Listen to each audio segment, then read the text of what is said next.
so brazen and dangerous it makes Russiagate look like jaywalking. According to elected Democrats and the news media they control, the President of the United States is working to eliminate the U.S. mail.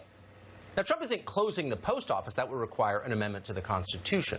No, it's far worse than that and much sneakier. Trump is stealing the mailboxes, driving through Democratic neighborhoods in the middle of the night, tossing them in the back of his station wagon, cackling like the madman he is, or having his lackeys do it. Either way, the effect is the same. With no mailboxes, Democrats won't be able to vote. Donald Trump is stealing the election. And here's the thing. Democrats can't call to complain about it. It turns out that someone took all the payphones, too. Can you imagine? Apparently, Joe Biden read all about this on Facebook or some website whose name he can't remember. But it was all there. Biden was so upset he almost snarfed his Metamucil. He was still ranting about it during a virtual fundraiser on Friday, as he told the crowd, quote, "They're going around literally with tractor trailers picking up mailboxes. You ought to go online and check out what they're doing in Oregon. I mean, it's bizarre." Got that? Literally with tractor trailers in Oregon. The funny thing is, Oregon hasn't voted for a Republican in a presidential election in more than 35 years, and it definitely won't this year, mailboxes or not. So it's unclear what exactly Trump might be gaining from taking Oregon's mailboxes. But whatever, it's just wrong. Former Vice President Al Gore, who increasingly looks like a wax effigy of himself, went on CNN the other day to make that point. By tampering with the Postal Service, he is, in effect, putting his knee on the neck of American democracy.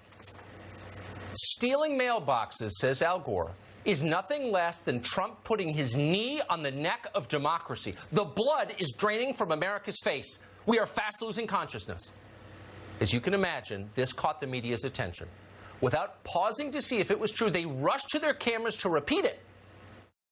Essential sorting machines removed, blue mailboxes literally hauled away on flatbed trucks. The mailboxes being picked up and stacked up. What's that about other than voter suppression? They're seeing some of their mailboxes in their communities uprooted.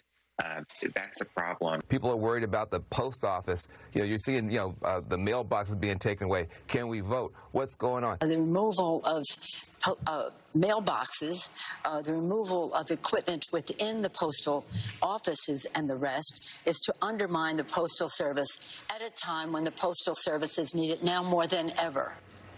Are you listening to this? They're literally hauling away mailboxes on flatbed trucks. And Phil Rucker of the Washington Post, for one, is not going to stand for it. Phil Rucker of the Washington Post thinks that disappearing mailboxes are a major problem. His boss, Nancy Pelosi, agrees with that. But since Pelosi is the Speaker of the House and not a hack reporter at Jeff Bezos' daily newspaper, Pelosi can actually do something about it. That's why she's in charge and not Phil Rucker. Pelosi announced that she's calling back the Congress from summer vacation to deal with this. Pelosi said it is time for our legislative branch to save democracy from Donald Trump, whom she announced is trying to, quote, sabotage the election by manipulating the Postal Service. And by the way, it's not just the election. Trump is also trying to starve old people whom he hates despite being one. With no Postal Service, Pelosi said seniors may not be able to get their Social Security checks in the mail. Now, Nancy Pelosi is 80 years old. So you'd think she'd know that the government hasn't used the Postal Service to send those checks since 2013. In other words, we can now be pretty sure that Nancy Pelosi doesn't live on her Social Security benefits or even notice them. But don't tell the rest of the House Democrats. They are riled up. Some have called for the FBI to investigate the Postmaster General, Louis DeJoy. And not long after they said that, their militia showed up outside DeJoy's house.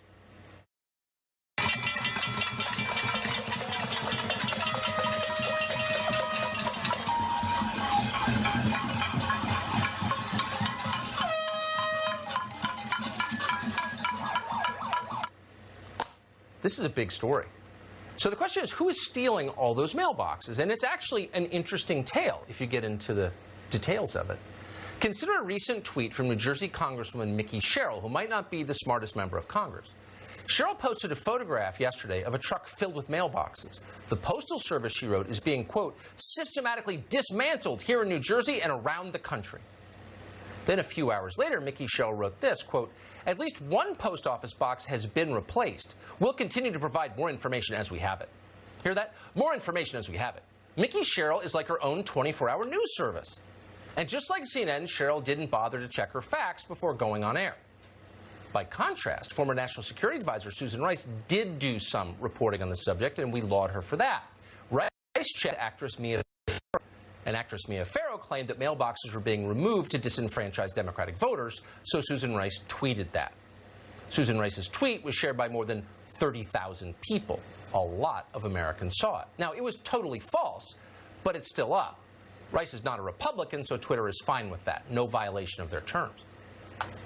As a matter of fact, and we try to stick to facts, nobody is stealing America's mailboxes. This is another hoax. It's another lie. It was totally made up in order to manipulate you. The post office moves mailboxes as a matter of course and has for many years. Donald Trump did not order this. It is normal. A 2017 report from the USPS Inspector General, for example, notes that the Postal Service has removed 14,000 mailboxes over the preceding 5 years. This has been going on since at least 2009. And 2009 was the same year, by the way, that Barack Obama, who presided over this horrific mass mailbox removal, delivered the following assessment of the U.S. mail.